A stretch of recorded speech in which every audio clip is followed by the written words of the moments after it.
Merci de nous recevoir chez vous à cette émission transcontinentale, le All Week News. On vous fera un condensé des différentes actualités qui ont touché l'Éthiopie, le Gabon, la Côte d'Ivoire, le Cameroun. Et surtout, on fera un panorama pour vous montrer un tout petit peu les réalisations du président de la République de Côte d'Ivoire qui fait ce qu'il dit et ne dit que ce qu'il fait. A tout de suite.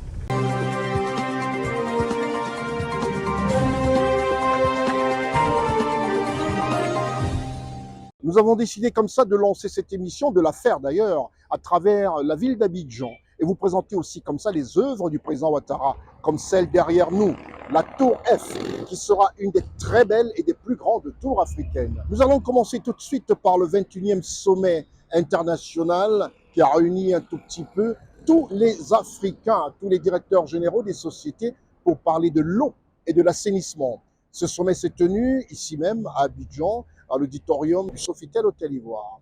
Présidé par le Premier ministre Patrick Achi, il a fait des grandes annonces. La vision du président de la République de Côte d'Ivoire, sa vision 2030 en Côte d'Ivoire, eau pour tous. On se retrouve juste après cet élément. L'Afrique produit plus de 95% d'eau douce sur Terre et peut fournir 130 litres d'eau potable par jour et par personne, selon certaines études. Mais en réalité, l'accès aux ressources naturelles en eau et le financement public et privé reste une problématique. Ce lundi 20 février 2023, à Abidjan-Sofitel, Hôtel Ivoire de Cocody, le Premier ministre, M. Patrick Achi, a présidé la cérémonie d'ouverture du 21e Congrès international de l'Association africaine de l'eau et de l'assainissement, jumelé à la 7e conférence internationale sur la gestion des boues de vidange. La Côte d'Ivoire accueille un rendez-vous dynamique.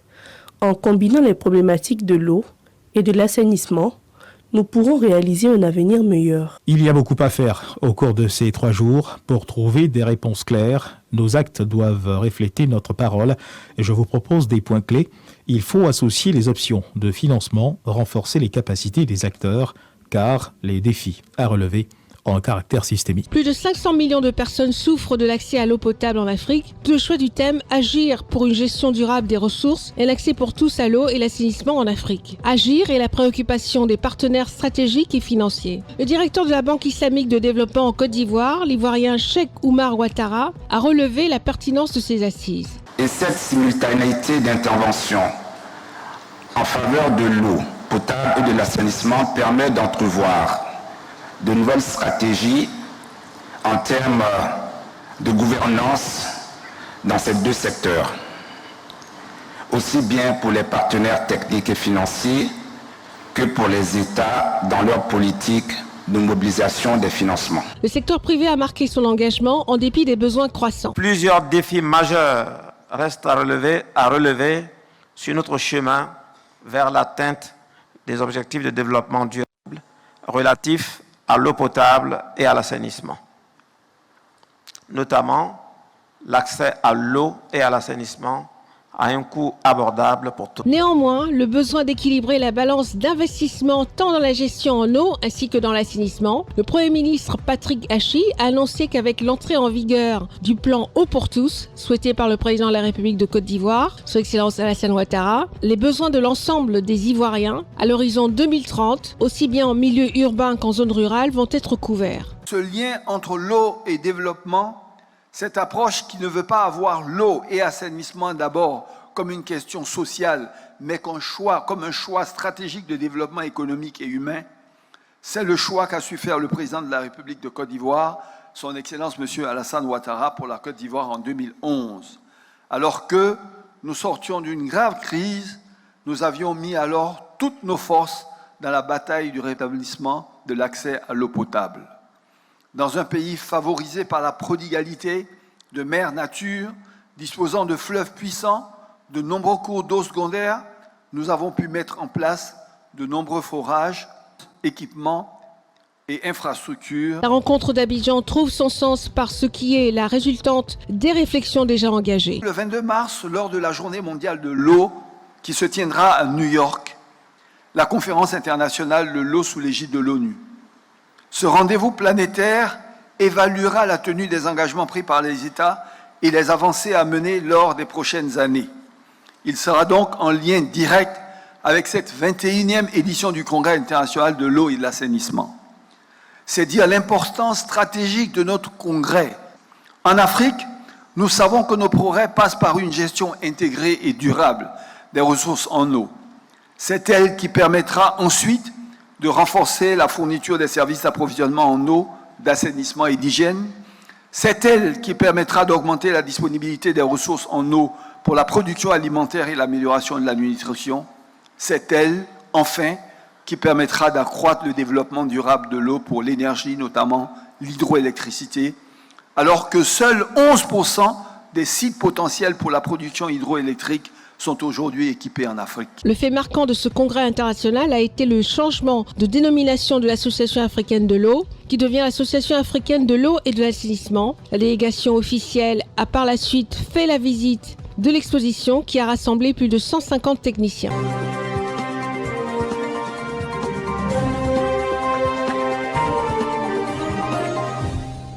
Malgré cette canicule, nous sommes dans les rues d'Abidjan et derrière moi, vous apercevez une innovation totale. Là, c'est le pont de Cocody. Un pont qui va relier Cocody au plateau, qui fera pour les Abidjanais une référence pour tous qui sont propriétaires des automobiles. Nous en venons tout de suite pour l'Éthiopie, où s'est tenu le 36e sommet ordinaire des chefs d'État d'Afrique. Et à ce sommet, des grandes déclarations ont été faites. Entre autres, on a parlé du climat. En marge de la déclaration du discours de son président en exercice, à savoir le président Macky Sall, président de la République du Sénégal, une des déclarations a surtout retenu notre attention. C'est celui que ses pairs appellent affectueusement l'empereur, à savoir le président de la République du Congo, Denis Sassou Nguesso. On va l'écouter et surtout garder en mémoire ces grandes déclarations. On s'envole pour l'Éthiopie, Addis Abeba, avec toute l'équipe de CNN.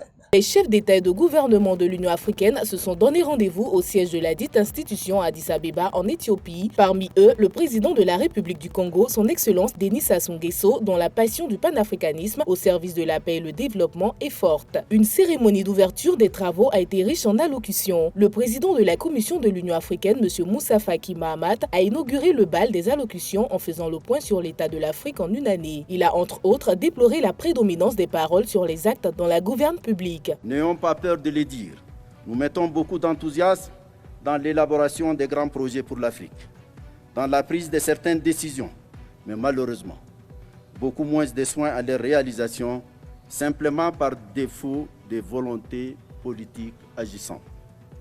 Cette rupture entre paroles et actes est le principal facteur de désaffection des populations vis-à-vis de l'organisation continentale. Le chef du gouvernement de la République fédérale démocratique d'Éthiopie, M. Abiy Ahmed Ali, le secrétaire général de la Ligue arabe, M. Ahmed Abdoul Gate, ainsi que le président de l'État de Palestine, son Excellence Mahmoud Selman Abbas, lui ont succédé en réaffirmant leur attachement à une Afrique solidaire et attentive à la défense des causes nobles. Le secrétaire général de l'Organisation des Nations Unies, M. Antonio Guterres, dans son intervention, a plaidé pour l'intensification de la coordination entre les Nations Unies et l'Union africaine. Nous appuyons sans réserve la création d'une nouvelle génération de missions robustes et nous devons continuer de renforcer notre collaboration sur des initiatives de paix majeures comme nous l'avons fait avec le groupe indépendant de haut niveau sur la sécurité et le développement au Sahel. Le président en exercice sortant de l'Union africaine, le chef de l'État sénégalais, son Excellence Macky Sall, a clôturé la série d'allocutions de circonstances et a dressé son bilan à la tête de l'institution africaine tout en appelant à la reconfiguration de la gouverne en Afrique. Le comité des chefs d'État sur le changement climatique a tenu une réunion en marge de la 36e session ordinaire de la conférence de chefs d'État et de gouvernement. Au nombre de ses intervenants à ces travaux, le chef de l'État congolais, son Excellence Denis Sassou Nguesso, président de la commission climat du bassin du Congo. Il est dès leur temps d'amener les pays développés à lever le verrou qui empêche les banques multilatérales de développement et les institutions internationales de financer directement les actions climatiques africaines. Sur le sujet de l'initiative de la décennie mondiale de l'afforestation, son Excellence Denis Sassou Nguesso, président de la Commission climat du bassin du Congo, désire une plus grande attention de l'Union africaine et des Nations unies. Afin de concrétiser cette initiative, je propose qu'à la fin de cet endossement, le lancement de la décennie pour l'afforestation et la préservation de la planète soit organisée à Brazzaville en 2023 dans le cadre du sommet des 3 bassins et la décennie mondiale de la forestation.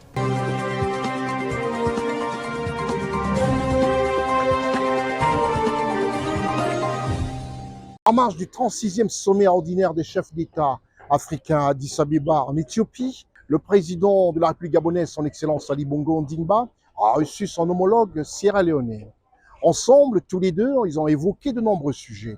Le président de la République de Sierra Leone a sollicité du président Bongo un soutien de son pays, le Gabon, et surtout de lui, à la candidature de la Sierra Leone comme membre non permanent au Conseil de sécurité des Nations Unies pour l'année 2024-2025.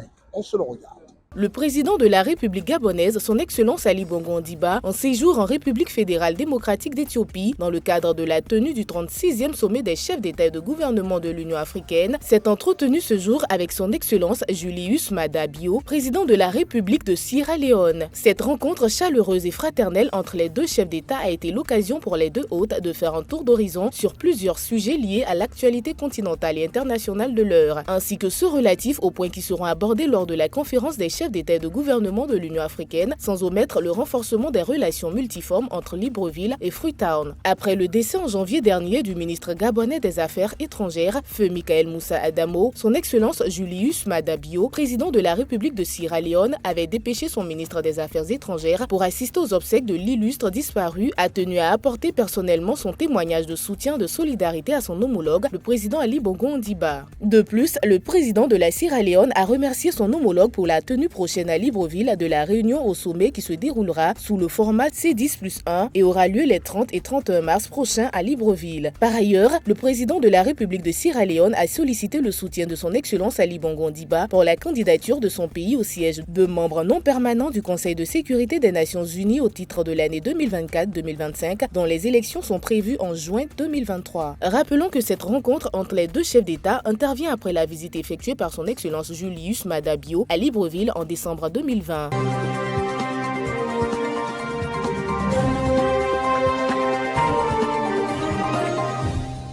Quelques heures simplement après avoir présidé le congrès international de l'Association africaine de l'eau et de l'assainissement, le Premier ministre ivoirien, M. Patrick Hachi, s'est envolé pour la France, à l'invitation de son homologue française, Mme Elisabeth Borne. Dans sa délégation, le Premier ministre ivoirien, chef du gouvernement, comptait le ministre du budget et du portefeuille de l'État, M. Moussa Sanogo, du ministre de la promotion de la jeunesse, M. Touré Mamadou, ainsi que du président du COCAN, M. François Micha. Ce COCAN qui tient à cœur toute la Côte d'Ivoire, de par son premier Ivoirien, son premier éléphant, le président de la République de Côte d'Ivoire, Alassane Ouattara. Une canne que veut la Côte d'Ivoire réussir sur tous les plans. Nous sommes là à Abidjan et nous continuons comme ça à vous présenter les presses de l'équipe gouvernementale, à savoir encore ce pont magnifique qui fera d'Abidjan une destination prisée. Nous envolons sur Paris pour vous faire suivre cette visite du Premier ministre ivoirien Patrick Hachi sur invitation de son homologue française. A tout de suite. Il est très exactement 13h55 heure locale et 14h55 en temps universel lorsque le cortège de la délégation ivoirienne conduite par le Premier ministre ivoirien M. Patrick Hachi franchit l'enceinte des services du Premier ministre français. Accueillis par son homologue française Mme Elisabeth Borne, les deux personnalités marquent un arrêt pour la traditionnelle photo de souvenir. La délégation ivoirienne comptait entre autres le ministre de la promotion de la jeunesse, de l'insertion professionnelle et du service civique, M. Mamadou Touré, le ministre du budget et du portefeuille de l'État, M. Moussa Sanogo, et le président du COCAN, M. Albert François Amichia. Le chef du gouvernement ivoirien, M. Patrick Hachi, a expliqué le but de la réunion visant principalement à approfondir certains sujets évoqués le 25 janvier dernier entre les présidents Alassane Ouattara et Emmanuel Macron lors de leur entrevue à Paris. Nous avons parcouru ensemble des sujets portant sur les questions d'infrastructure. La France nous appuie, en particulier les projets du métro, le projet de l'extension de l'aérogare. Nous avons également couvert des sujets tels que le financement du C2D, qui porte également sur un large éventail de secteurs qui vont de l'agriculture en passant par la santé jusqu'à l'enseignement professionnel, notamment un spectre de sujets extrêmement large sur lequel nous sommes rentrés en profondeur et nous l'avons également naturellement invité à la demande de son Excellence M. le Président de la République à venir également à Abidjan pour voir in situ un certain nombre de situations sur lesquelles on peut continuer de poursuivre la coopération. Les membres de cette délégation ivoirienne ayant pris part à cet entretien aux côtés du Premier ministre ivoirien, M. Patrick Hachi, se félicitent des répercussions que pourra avoir cet entretien sur le partenariat franco-ivoirien. La France a une longue tradition en matière fiscale, un taux de pression fiscale de l'ordre de 45%, que nous puissions bénéficier de son accompagnement pour faire en sorte donc que nous ayons les moyens d'offrir davantage à nos populations. Le Premier ministre a souhaité que nous ayons l'expertise technique de la France puisque à travers le ministère donc, du Travail, il y a une série de réformes et d'initiatives d'accompagnement des jeunes. La Première ministre de France donc, a accédé à cette demande donc, de M. le Premier ministre. Et d'ailleurs, dans la foulée de cette rencontre, nous allons avoir une séance de travail avec notre homologue français en charge des questions d'insertion professionnelle pour voir comment la Côte d'Ivoire donc, peut bénéficier d'ensemble des initiatives en faveur des jeunes développés en France. Il était important pour nous, sur instruction de M. le Premier ministre, qui assure la tutelle du COCAD, de venir voir avec les autorités françaises ce qui peut être apporté en matière de sécurisation des jeux, en matière de sécurisation de la billetterie, en matière d'organisation, en matière de promotion de l'événement. Et c'est ce dont il a parlé avec Madame la Première ministre et il nous a instruit de prendre les contacts nécessaires ici à Paris afin que ce que le président de la République a décidé de faire la plus belle CAN jamais organisée en Afrique soit une réalité au niveau des Ivoiriens et au niveau de tout le continent africain qui attend cet événement avec beaucoup d'impatience. Notons que sur instruction du président de la République de Côte d'Ivoire, son Excellence Alassane Ouattara, le Premier ministre ivoirien a invité son homologue française à une visite en Côte d'Ivoire.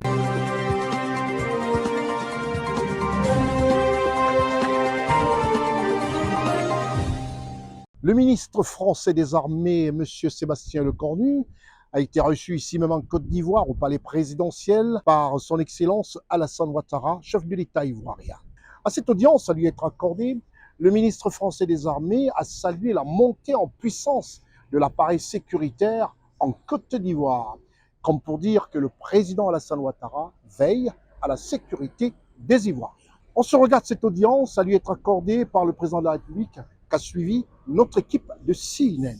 Le président de la République de Côte d'Ivoire, son Excellence Alassane Ouattara, s'est entretenu ce lundi 20 février 2023 au palais de la présidence de la République avec le ministre français des Armées, M. Sébastien Lecornu. Le ministre français des Armées a eu un entretien en privé avec le chef de l'État ivoirien, son Excellence Alassane Ouattara, suivi d'une séance de travail élargie à laquelle ont pris part le ministre d'État, ministre de la Défense, M. Téné Birahima Ouattara, le chef d'état-major général des armées, le général Lassina Doumbia, le ministre, directeur du cabinet du président de la République, M. Fidel Sarasoro. Le ministre Sébastien Lecornu a salué la stabilité de la Côte d'Ivoire et les efforts remarquables accomplis par le gouvernement ivoirien au cours des dernières années dans la montée en puissance de l'appareil sécuritaire en Côte d'Ivoire. Dès le 14 juillet, je m'étais rendu ici à Abidjan. Cet automne, c'est le ministre d'État qui est venu à Paris.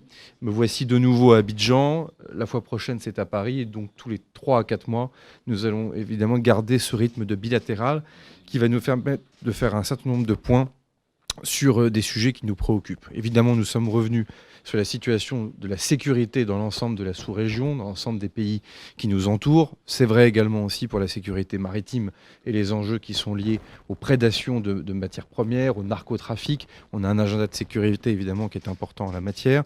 Et puis évidemment, un agenda plus bilatéral entre la Côte d'Ivoire et la France, puisqu'il est à saluer les efforts remarquables qui sont accomplis par le président Ouattara, par son gouvernement, par les forces armées de Côte d'Ivoire dans la montée en puissance de l'appareil de sécurité ici en Côte d'Ivoire. Pour dire les choses très directement, l'armée de Côte d'Ivoire n'a rien à voir aujourd'hui avec celle d'il y a 10 ans.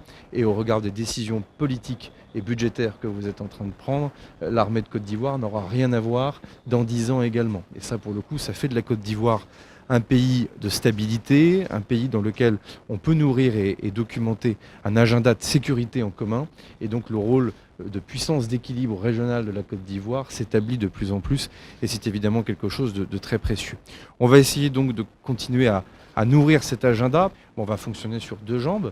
Une jambe qu'on pourrait qualifier de ressources humaines, formation, la capacité pour l'armée française d'apporter encore plus à son partenaire ivoirien, avec évidemment des modules de formation sur lesquels on aura l'occasion de s'exprimer. On ne peut pas aujourd'hui ignorer les enjeux du cyber, du spatial, les enjeux qui sont liés aux drones. Donc là, c'est une véritable montée en puissance mutuelle pour nous épauler que nous allons conduire. Et puis effectivement, deuxième jambe, une jambe plus capacitaire, je viens de le citer, évidemment sur les équipements. C'est vrai pour les équipements pour l'armée de l'air, c'est vrai également pour les équipements terrestres sur lesquels ce matin nous avons pu échanger. À cet égard, il a annoncé la venue à Abidjan dans les prochaines semaines d'un panel d'entreprises françaises spécialisées dans les équipements en matière de défense et de sécurité.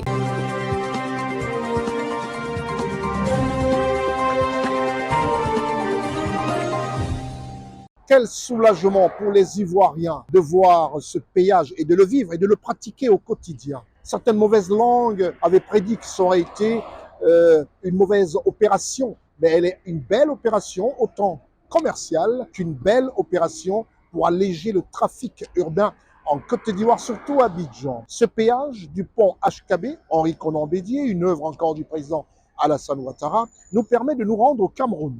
Au Cameroun pour parler surtout d'un type de commerçants, pour ne pas dire des commerçants, des Bayam Salam. Une déformation qui ne traduit que acheteuse et vendeuse. Les Bayam Salam du Cameroun, l'équipe de CNN est allée à la rencontre d'une dans le marché très populaire de Douala pour voir comment ces femmes fonctionnent, ces femmes qui font vivre tous les Camerounais grâce à l'achat et la vente de leurs produits frais. Une des Bayam Salam nous a accordé de nous livrer un tout petit peu quelques secrets sur son commerce. L'équipe de CNN, avec à sa tête Gozo Richard et Charlotte Abdoulaye, s'est penchée sur ce phénomène des Bayam Salam au marché de Douala, au Cameroun. Les Bayam Salam, comme on les appelle au Cameroun, sont ces femmes qui se lèvent de bonne heure, qui parcourent les villages à la quête des vivres frais pour approvisionner les marchés entiers dans les grandes métropoles du Cameroun. On a rencontré ces Bayam Salam au marché central de Douala, des femmes dynamiques, travailleuses. Par rapport à mon commerce, je me réveille souvent à 4 heures, le jour qu'il me faut aller en brousse, faire les achats. Je fais sur la ligne de Yabassi. Et là-bas, ce n'est pas facile. Dès qu'on finit les achats, je me mets maintenant à chercher la voiture. Je sors, je viens maintenant au Carrefour Bonipepa. Je commence à appeler les chauffeurs, celui qui est disponible. Il quitte maintenant pour venir me chercher. Au marché central de Douala, l'un des plus grands de la ville, des vivres frais y sont exposés tous les jours pour le plus grand bonheur des Doualais, habitants de Douala. Il y a aussi les clients qui nous fatiguent. Peut-être le client arrive aussi sur un régime que tu as payé en bourse à 2000 ou 2500. Il vient, il te donne 1000 francs.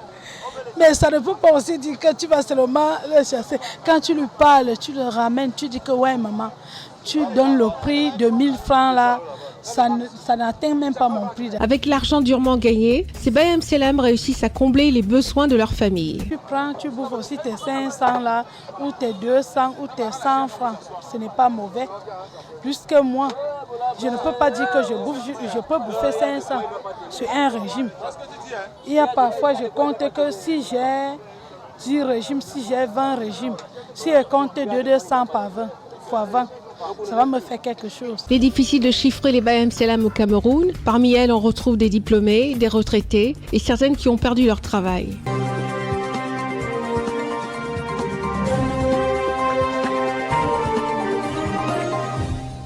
Son Excellence, le vice-président de la République de Côte d'Ivoire, Timo Kone, a reçu une forte délégation conduite par la ministre de la Coopération économique et de développement de la République fédérale allemande, ainsi que le directeur général de l'OIT, à savoir l'Organisation internationale du travail. Ensemble, ils ont évoqué de nombreux sujets. L'équipe de CNN a suivi cette réunion pour vous.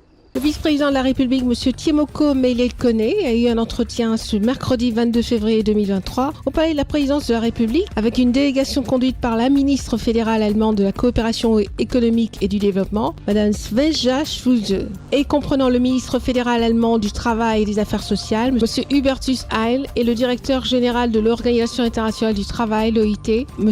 Gilbert Ungbo. Nous venons juste de la toute première réunion avec le vice-président et avec des représentants du gouvernement.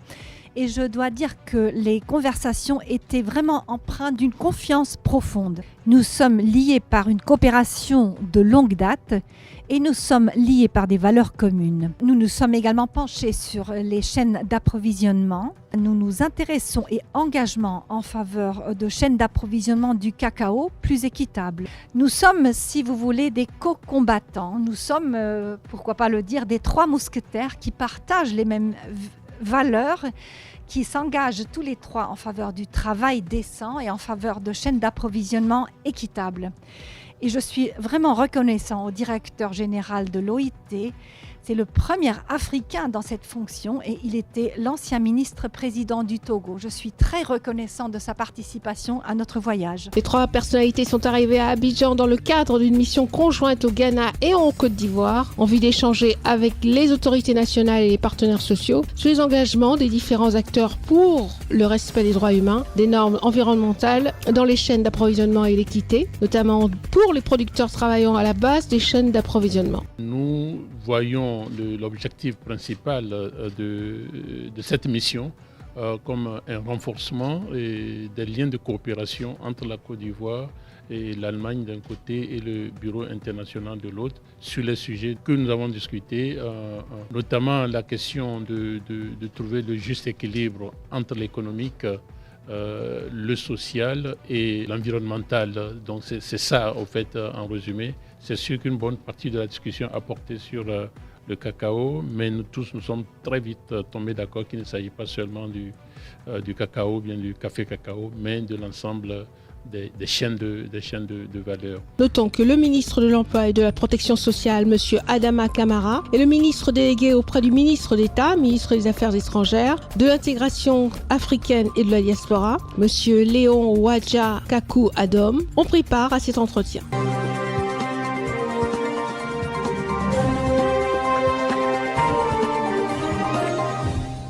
Très actif comme ses compatriotes aiment à le voir, et nous voulons que le bonheur pour son peuple dans ce pays situé au cœur de l'Afrique centrale.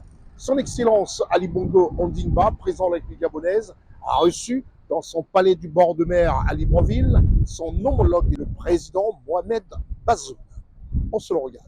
Le président de la République du Niger, son Excellence Mohamed Bazoum, en visite d'amitié et de travail au Gabon, a été reçu ce jour par le président de la République du Gabon, son Excellence Ali Bongo Ondimba, au palais du bord de mer. Après les salutations d'usage, les deux chefs d'État se sont retirés pour un tête-à-tête. Ils ont principalement examiné les questions d'intérêt commun d'ordre diplomatique, culturel et économique et se sont réjouis de leur parfaite convergence de vues sur la gestion des questions climatiques et sécuritaires, notamment en matière de lutte contre le terrorisme dans leurs espaces communautaires respectifs, à savoir la CEEAC et la CEDEAO. J'ai mis à profit évidemment le séjour aussi pour parler des questions d'intérêt commun.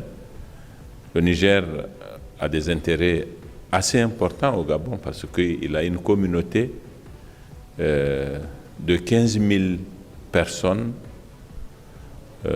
qui disposent d'une carte de séjour, qui m'ont chargé de remercier le président Bongo pour l'accueil qu'il leur a fait sur la terre gabonaise. Les questions d'ordre diplomatique et consulaire étaient au cœur de ces échanges. Les deux chefs d'État sur le sujet de la préservation de l'environnement et la lutte contre les changements climatiques, les deux chefs d'État partagent des ambitions similaires. Au nombre des questions sur lesquelles nous avons un intérêt en partage, c'est notamment la question du changement climatique.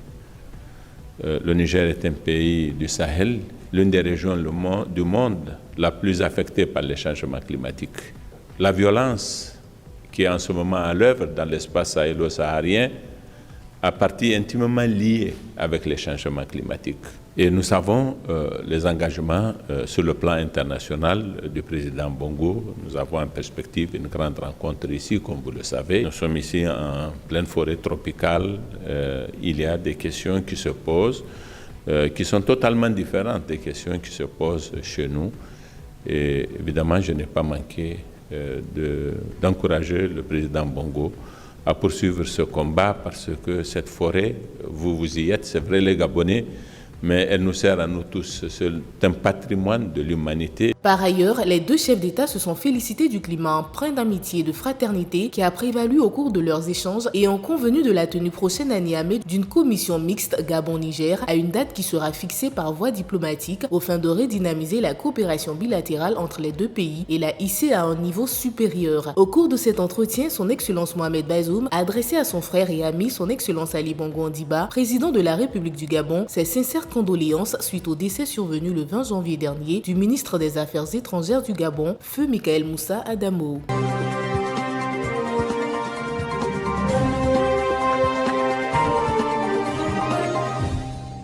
Monsieur Téné Birahima Ouattara, ministre d'État, ministre de la Défense de Côte d'Ivoire, fait des heureux parmi les militaires et les civils. 193 militaires et civils décorés et qui ont reçu aussi des dons de la part du chef de l'État et aussi de son ministère. Ces heureux ont reçu leur décoration des mains de celui-là même qui n'a cesse de veiller comme l'huile sur du feu à la sécurité de ses compatriotes ivoiriens. Le ministre d'État, ministre de la Défense de la République de Côte d'Ivoire, M. Téné Birahima Ouattara, a procédé ce mercredi 22 février 2023 à la remise des médailles aux militaires et civils ayant obtenu le prix d'excellence 2020 et 2021. L'adjudant de gendarmerie, M. Siaka Ouattara, a reçu à 96 ans la médaille des Forces armées, ainsi comme lui plusieurs autres personnes civiles et militaires qui ont reçu des distinctions du ministère de la Défense de Côte d'Ivoire pour avoir servi au minimum 15 ans. Nous voudrions souligner le fait que cette marque de reconnaissance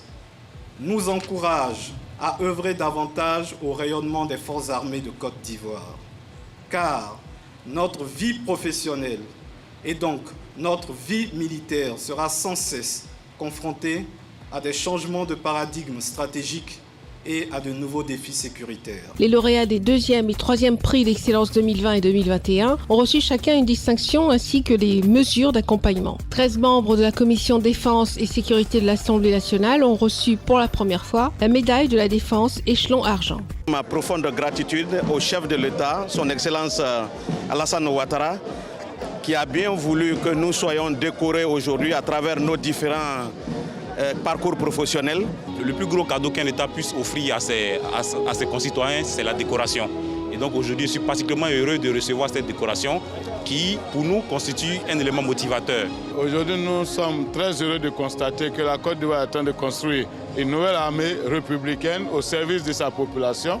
C'est le fruit de ce travail commun entre donc le gouvernement et le Parlement. Ministre d'État, ministre de la Défense de Côte d'Ivoire, M. Téné Birahima Ouattara, reconnaissant le travail bien fait au sein des armées de Côte d'Ivoire, donne des perspectives pour les années à venir. Les perspectives pour les années à venir sont, entre autres, la poursuite et le renforcement des réformes institutionnelles et structurelles, l'amélioration des conditions de vie et de travail de nos hommes, le renforcement de nos capacités opérationnelles, notamment aux différentes frontières nord, enfin, l'engagement de nos forces armées dans des actions concertées et coordonnées avec d'autres forces dans le cadre d'initiatives sous-régionales.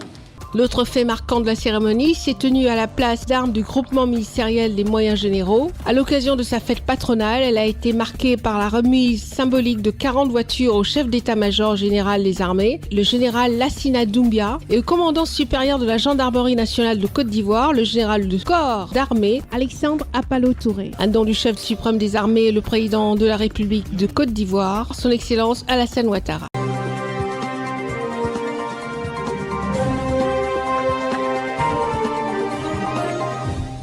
C'est sur ce fameux pont que l'équipe de rédaction de CNN a décidé de vous lancer cet élément historique, inoubliable, mémorable.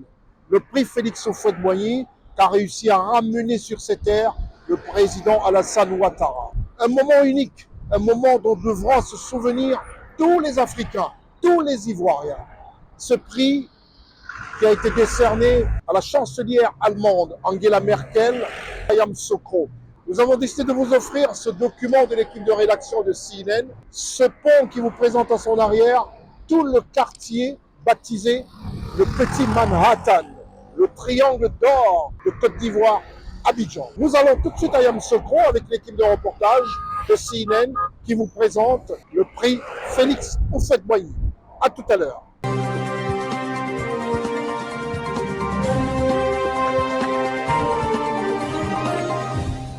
Yamoussoukro, capitale politique de la Côte d'Ivoire, ville chère au président Félix Houphouët-Boigny, accueille la cérémonie de la remise du prix Félix Houphouët-Boigny UNESCO pour la recherche de la paix. CNN, la télévision autrement et NTV, la chaîne de leader, ont pris leur quartier à Yamoussoukro dès le 7 février 2023, veille de la cérémonie. Toute l'information afro-mondiale sur CNN, la télévision autrement, C-Web Info et Radio Voltage 2. Arrivé la veille de la cérémonie à Yamoussoukro, capitale politique de la Côte d'Ivoire, les équipes de CNN et NTV ont sillonné la capitale politique avec ses larges et belles avenues à 24 heures de la cérémonie historique, la remise du prix Félix Houphouët-Boigny UNESCO pour la recherche de la paix, qui se tient pour la première fois sur le sol africain depuis sa création et surtout dans ce lieu symbolique, la Fondation Félix Houphouët-Boigny pour la paix, ici même à Yamoussoukro en Côte d'Ivoire. Les habitants de la capitale politique Yamoussoukro sont tous heureux de voir la ville du père de la nation ivoirienne, Félix Houphouët-Boigny, accueillir pour la première fois cette cérémonie qui porte son nom. Et ils ont traduit leur joie et remerciements au président Alassane Ouattara à la veille de cette cérémonie et tous expriment leur joie au micro de CNN. Moi c'est Djomade Moustapha et je réside à Yamoussoukro ici. Voilà, pour cet événement qui va se passer demain, vraiment, nous habitants de Yamoussoukro, on est parfaitement contents. Voilà, parce que c'est une première fois qu'on voit ça ici à Yamoussoukro. Pourquoi ne pas faire ça ailleurs, puis ils sont venus faire ça dans le pays même de Père Houphouët. Donc là, l'habitant de Yamoussoukro, on est trop fiers. On veut que ça se reproduise encore plus encore. Voilà, donc c'était Moustapha, merci beaucoup. C'est M. Bamba Youssouf, voilà, je réside à Yamoussoukro ici. Donc avec la conférence bien qui va se passer au niveau de Yamoussoukro ici, vraiment on est beaucoup content que l'événement va venir se passer à Yamoussoukro ici. Le président doit recevoir tout homme d'Afrique ici. Vraiment, nous les gens de Yamoussoukro, en tout cas ça nous fait plaisir et on sera heureux d'être sur le lieu pour bien aussi protéger aussi la réunion qui va bien se passer encore assez précisément à Yamoussoukro. Donc nous les habitants de Yamoussoukro, vraiment on remercie le président Alassane Ouattara pour pouvoir avoir la cérémonie ici et on va essayer de se donner aussi les idées au niveau de ça. Je suis M. Ndakona Célestin. Concernant le prix de la paix attribué à Mme Merkel, à Yamoussoukro, il va droit au cœur. Et le fondateur, Houphouët-Boigny, qui est né à Yamoussoukro, et la paix se partage encore à Yamoussoukro est une bonne chose. Je dis merci à les autorités et à les fondateurs qui ont organisé la paix à Yamoussoukro, je leur dis merci. Je te dis, toi, le journaliste, je te remercie infiniment. Je te remercie sans cesse. Probablement, le gouvernement d'Alassane, je remercie tous ses ministres. Je remercie Patrice Assi, qui est le chef du gouvernement. La paix qu'ils ont instaurée sur le territoire ivoirien, ça nous va droit au cœur. Rien que la paix. Tout le monde fait ses occupations sans cesse. Si tu vois que tu dis que tu es transporteur, je m'en vais tel côté, il y a la paix. Je n'ai pas beaucoup de choses à dire. Je remercie l'État ivoirien. Que Dieu leur donne une longévité parfaite, la santé et la prospérité. Je me nomme Doumbia Lamine. Je suis né à Yamoussoukro ici. Ce que je connais sur le transport. Et puis grâce à transport aussi, vraiment à Dieu merci. Surtout l'événement de demain là, à la personne du Houphouët-Boigny, vraiment il nous a tout fait ici, nous les transporteurs à Yamoussoukro ici. Vraiment il nous a gâtés, il nous a trop rangés. Vraiment, c'est quelque chose qu'il faut saluer quoi. Bon, surtout avant, on partait faire ça chez les Blancs là-bas. Maintenant que le président a localisé ça ici, dans le village de Houphouët-Boigny, vraiment on n'a qu'à lui dire grand merci. À elle, les délégations, ses amis qui vont venir dans le monde entier pour venir soutenir ça. Vraiment, on leur dit grand merci. Surtout nous les transporteurs, les sages même qui m'accompagnent. Et tous sont contents de l'événement. Je suis Jeff Francis Wifrin, résident à Yamoussoukro. Vraiment, je suis très content pour le prix de la paix qu'ils vont donner à Madame Angela Merkel. En tout cas, elle le mérite très fort. Et la paix est le sort. Grâce à la paix, sans la paix, on ne peut pas faire quelque chose. Nous disons merci au président Alassane Ouattara. Pour le prix de la paix à Yamoussoukro, nous disons merci au président Alassane Ouattara. Je m'appelle Kone Abou. Je remercie le président Alassane Ouattara à tout ce qu'il fait pour nous. Ouais, à tous les biens qu'il a fait à Yamoussoukro, je le remercie. Je le remercie pour ça. Je remercie Madame Angela. Que la paix, c'est la paix qui est bon. Maintenant, M. Kone Suleiman, je remercie le lieu, comment on appelle, ce chaleureux rencontre ici à Yamoussoukro qui va se dérouler à la fondation. Que je souhaite que vraiment ça se déroule dans les bonnes conditions. Et nous voulons que la paix revienne dans notre pays de plus et pour que tout s'améliore dans notre pays. Et nous ne voulons plus de guerre. Nous remercions le président Ouattara pour cette conférence à Yamoussoukro, que ce n'était jamais vu. Et on le souhaite toujours le bonheur pour que le pays puisse avancer. Je suis M. Vanier Zamle Serge. Nous attendons bien l'arrivée du président, son excellence M. Alassane Ouattara, par rapport à la journée de la paix. Effectivement, c'est encore une grande honneur pour nous, parce que le président sera là et tous les autres présidents invités seront ici à Yamoussoukro. C'est encore une grande honneur pour nous ici à Yamoussoukro. Et puis un grand merci à M. le Président, parce que ça y va de la Côte d'Ivoire. Mercredi 8 février 2023, jour historique et de fierté pour la Côte d'Ivoire et pour l'Afrique. Yamoussoukro affiche une sécurité maximale par son déploiement visible partout. La présence de nombreux chefs d'État et personnalités politiques de Côte d'Ivoire et d'Afrique, ainsi que de la société civile qui veulent tous inscrire à l'encre indélébile ce jour dans leur subconscient. À ce jour, une trentaine de personnalités ou organisations ont bénéficié de ce prix, dont Isaac Rabin. L'ancienne chancelière allemande, Mme Angela Merkel, est la récipiendaire du jour. Elle recevra ce mercredi 8 février 2023 le prix Félix Houphouët-Boigny pour la recherche de la paix UNESCO, édition 2022. Au cours de la cérémonie de ce jour à la Fondation Félix Houphouët-Boigny, ici à Yamoussoukro, capitale politique ivoirienne, devant un parterre de personnalités, des invités, des chefs traditionnels ivoiriens, garants de la culture de Côte d'Ivoire, une ambiance exceptionnelle. Les délégations de l'état-major des forces armées de Côte d'Ivoire, avec à leur tête le chef d'état-major des armées, le général Ansina Doumbia, les hauts gradés de la police nationale, de la gendarmerie, du vice-président de la République de Côte d'Ivoire, M. Tiemoko Meïlet Koné, de Mme Thérèse Houphouët-Boigny, des présidents des institutions, du président de la Commission de l'Union africaine, M. Moussa Faki Mahamat, de la directrice générale de l'UNESCO, Mme Audrey Azoulay, et les chefs d'État invités et anciens chefs d'État de Côte d'Ivoire. Tous accueillis sur le perron de la Fondation par le Premier ministre chef du gouvernement ivoirien, M.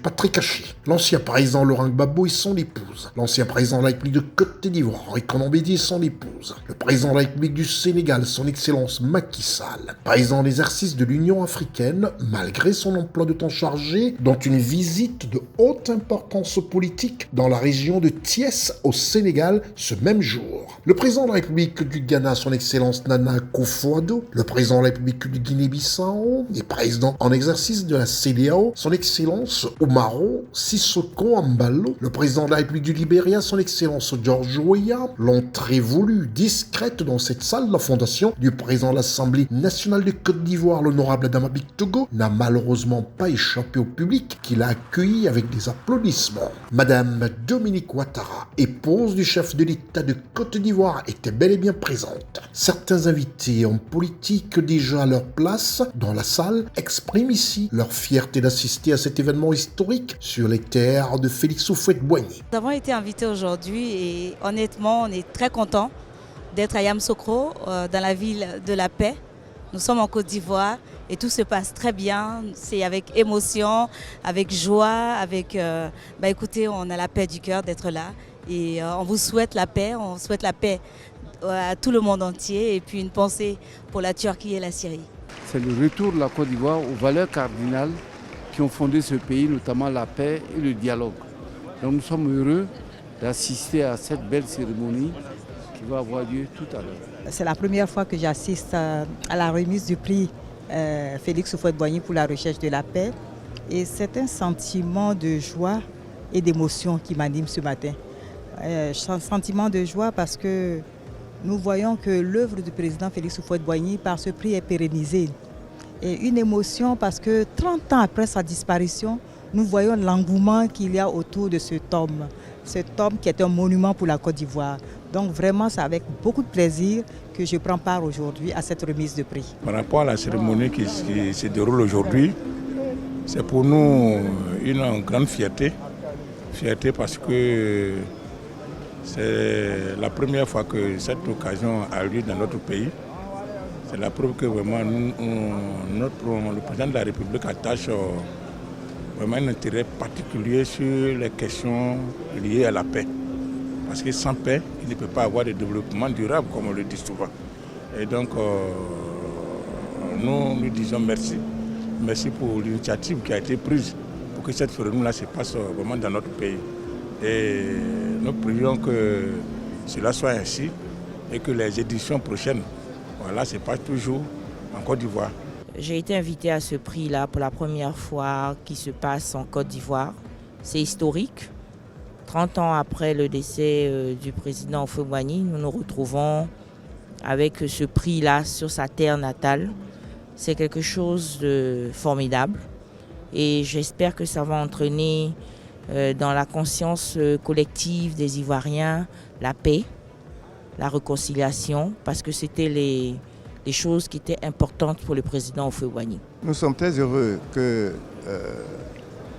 la remise du prix Félix Houphouët-Boigny pour la recherche de la paix, la remise de ce prix soit organisée en Côte d'Ivoire et pour la première fois. Et nous sommes heureux que les choses évoluent de cette façon depuis la création du prix Houphouët-Boigny. Parce que pour nous, la cérémonie de remise du prix est comme une lampe allumée sur la toile de la paix dans le monde et la toile de la paix en Côte d'Ivoire. Et cela interpelle chacun de nous, chaque citoyen, parce que la paix concerne tout le monde. L'ouverture de la cérémonie avec une multitude de drapeaux défilant par petits trous dans la salle, comme pour rappeler que ce prix, créé depuis 3 décennies par une résolution adoptée à l'unanimité de 120 États membres de l'UNESCO, a épousé les grandes causes du monde. Et un hymne, hommage au président Félix Houphouët-Boigny par des enfants ivoiriens, que clôture ce volet culturel une prestation du groupe Magic System, dont le leader a réussi une prouesse qui marquera à jamais les Ivoiriens. Voir l'ancien président Henri Konan Bédié exécuter les pas de danse zouglou qui ont séduit toute l'assistance, traduisant ainsi toute sa joie de voir se tenir ici même à Yamoussoukro cette remise de prix. La cérémonie de la remise du prix Félix Houphouët-Boigny UNESCO pour la recherche de la paix peut enfin commencer avec l'annonce du déroulé par la très brillante et bilingue maîtresse de cérémonie. Se sont alors suivies les allocutions, dont la première, celle de M. Augustin Thiam, ministre-gouverneur du district autonome de Yamoussoukro, pour souhaiter le traditionnel Akwaba aux invités de marque venus pour rendre hommage au premier président de la Côte d'Ivoire. Célébrer ensemble le prix Félix Houphouët-Boigny UNESCO pour la recherche de la paix, événement qui de plus a lieu en présence de Mme Thérèse Houphouët-Boigny, épouse de l'initiateur de ce prix,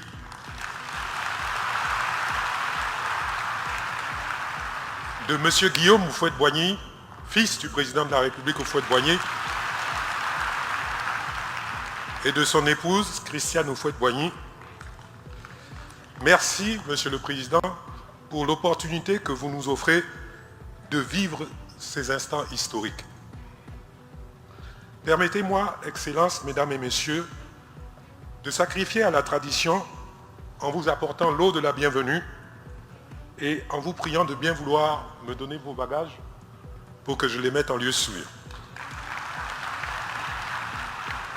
Vint l'intervention de la directrice générale de l'UNESCO, Mme Audrey Azoulay, qui, en remettant ce prix, a dit « Nous nous inscrivons dans les pas, dans l'héritage, dans la pensée du président Félix Houphouët-Boigny. Nous nous inscrivons aussi dans sa conception de la paix et du dialogue, elle qui, dans les conditions de notre époque, demeure d'une absolue pertinence. Nous nous inscrivons aussi dans sa conception de la paix et du dialogue, elle qui, dans les convulsions de notre époque, demeure d'une absolue pertinence. Pour le président Houphouët-Boigny, La paix devait reposer, pour reprendre ces termes, sur le dialogue permanent, sur le respect de la personne humaine et de sa dignité, le respect des libertés, l'égalité entre tous. Ensuite, ce fut au tour de l'ancien président Henri Konan Bédié, protecteur du prix, qui a salué les qualités de Mme Angela Merkel dans la transformation du monde. C'est pour moi un immense privilège de prendre la parole à l'occasion de la remise du prix Félix Houphouët-Boigny pour la recherche de la paix. Vous comprenez donc pourquoi, avec vous, je veux féliciter le jury du prix Félix Houphouët-Boigny pour le choix judicieux porté sur la personne de Madame la chancelière Angela Merkel. Le président Macky Sall, représentant le parrain du prix, M. Abdou Diouf, ancien président du Sénégal. Le président Diouf m'a demandé de le représenter pour témoigner de son attachement indéfectible à la mémoire du président Félix Houphouët-Boigny et à l'œuvre de paix et d'entente cordiale qu'il a incarnée toute sa vie durant. Intervenant en cette circonstance exceptionnelle, le président de la République de Côte d'Ivoire, son Excellence Alassane Ouattara, chef de l'État ivoirien, a salué l'altruisme et la grande leçon d'humanisme de Mme Angela Merkel à un monde de plus en proie au relents identitaires. La tenue de cette cérémonie en terre ivoirienne revêt une signification toute particulière pour le peuple ivoirien. C'est donc avec beaucoup d'émotion et une grande joie que nous vous accueillons. Je voudrais tout d'abord exprimer mes sincères remerciements aux chefs d'État des pays frères qui ont effectué le déplacement pour participer à cette cérémonie, malgré les fortes contraintes de vos emplois de temps respectifs. Honorables invités, mesdames et messieurs, la promotion de la paix est indissociable de l'encouragement et de la reconnaissance des actions des hommes et des institutions de bonne volonté qui agissent dans ce domaine. Je voudrais ajouter que votre décision en faveur des réfugiés en 2015, qui a contribué à faire de vous la lauréate de ce prix, rappelle les valeurs et les idéaux d'hospitalité et de fraternité prônés par le président Félix Houphouët-Boigny, comme l'a si brillamment indiqué tout à l'heure le président Henri Konan Bédié. Aujourd'hui, mercredi 8 février 2023, vous êtes à Yamoussoukro, terre natale d'une autre icône de la paix, Félix Houphouët-Boigny, pour qui, et je cite, la paix n'est pas un vain mot, mais un comportement. Fin de citation. Le jury a également décerné une mention d'honneur à Mme Julienne Lusenge, présidente de l'ONG Solidarité Féminine pour la paix et le développement intégral, pour son engagement auprès des femmes victimes de violences sexuelles en République du Congo. À tout seigneur, tout honneur. C'est alors que, pour rappel, un film sur le président Félix Houphouët-Boigny a été diffusé sur les écrans géants, ainsi qu'un film sur Mme Angela Merkel, qui a été distingué pour sa décision courageuse, prise en 2015, d'accueillir 1 200 000 réfugiés venus de Syrie, d'Irak, d'Afghanistan, d'Érythrée, et pour ses différentes actions en faveur de la paix. Récipiendaire du prix, l'ancienne chancelière Mme Angela Merkel a appelé au respect du droit humain et à la paix. Son allocution était très attendue. Mme Angela Merkel a reçu son prix, dont une médaille d'or et un diplôme des mains du chef de l'État ivoirien, son Excellence Alassane Ouattara, président de la République de Côte d'Ivoire, qui avait à ses côtés son aîné Henri Konan Bédié, président du Parti démocratique de Côte d'Ivoire, le PDCI-RDA, et protecteur du prix, ainsi que la directrice générale de l'UNESCO, Mme Audrey Azoulay. Mme Angela Merkel a par ailleurs décidé de restituer son enveloppe d'une valeur de 150 000 $ US, soit 122 000 € à une ONG ivoirienne, Association ivoirienne de l'aide à l'enfance en danger, qui prend en charge des enfants victimes d'abus et d'exploitation. Ich empfinde es als große Ehre, dass die Jury mich im vergangenen Jahr als Preisträgerin ausgewählt hat. Und ich möchte auch ganz herzlich Julienne Lusenge, die wir eben geehrt haben und die eine ehrenvolle Erwähnung findet, ganz herzlich grüßen. Le mercredi 8 février 2023 restera une date à inscrire dans les annales de l'histoire de la Côte d'Ivoire. La présence du président Alassane Ouattara, qui a eu à ses côtés de nombreuses personnalités, dont les anciens présidents de la République, Henri Konan Bédié et Laurent Gbagbo. Donc c'est très beau de les voir en public, devant tout le monde. Et puis aussi Madame Angela Merkel, ancienne chancelière allemande, qui est une grande femme politique européenne, voire mondiale, qui a eu un prix pour la paix. La Côte d'Ivoire, c'est la paix. On est pays de paix, nous sommes un pays épris de paix. Et donc nous sommes heureux de voir que la paix a été célébrée aujourd'hui à Yamoussoukro, ville natale du président Félix Houphouët-Boigny. Depuis 2011, nous sommes en paix, donc ça ne peut pas continuer, ça ne peut pas s'arrêter, ça ne peut que continuer et on ne peut que louer les efforts fournis par son Excellence, Monsieur le Président de la République. Nous remercions Dieu qui nous a donné la possibilité d'assister à une telle cérémonie qui célèbre l'excellence, qui célèbre la paix, qui célèbre les valeurs cardinales de l'humanité. En tout cas, nous sommes très heureux. Nous félicitons Mme Merkel et nous souhaitons que son exemple fasse tache d'huile pour que d'autres responsables du monde puissent en inspirer. Avec beaucoup d'émotion que j'ai participé à cette cérémonie. Déjà parce qu'on fait la promotion de tout ce qui est paix. Ça nous a rappelé un peu notre enfance avec le président Félix Houphouët-Boigny qui, à chacun de ses discours, n'hésitait pas à prôner la paix. Mais moi, je suis la deuxième chose pour laquelle je suis vraiment heureuse, c'est qu'aujourd'hui, c'est 2 femmes qui ont été lauréates. Et pour moi, c'est vraiment un grand honneur que l'UNESCO fait aux femmes. Vous savez, quand on parle de résolution de conflits, quand on parle de crise armée, l'apport de la femme est indéniable. Déjà parce que les décisions qui sont prises par les femmes sont des décisions inclusives. Et ensuite, ce sont des solutions qui sont pérennes.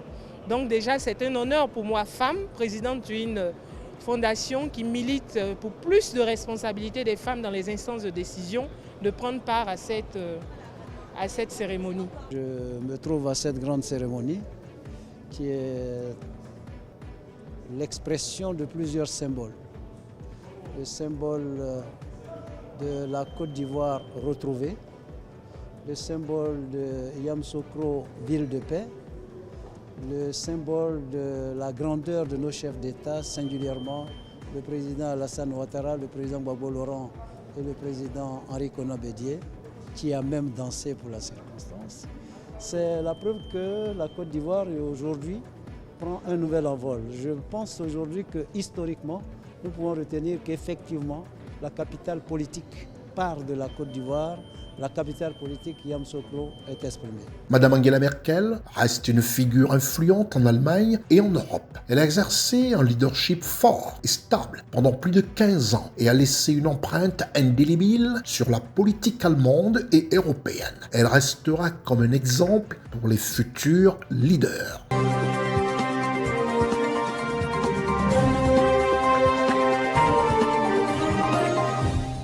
C'est terminé pour cette émission. Constieka All Week News. À la semaine prochaine.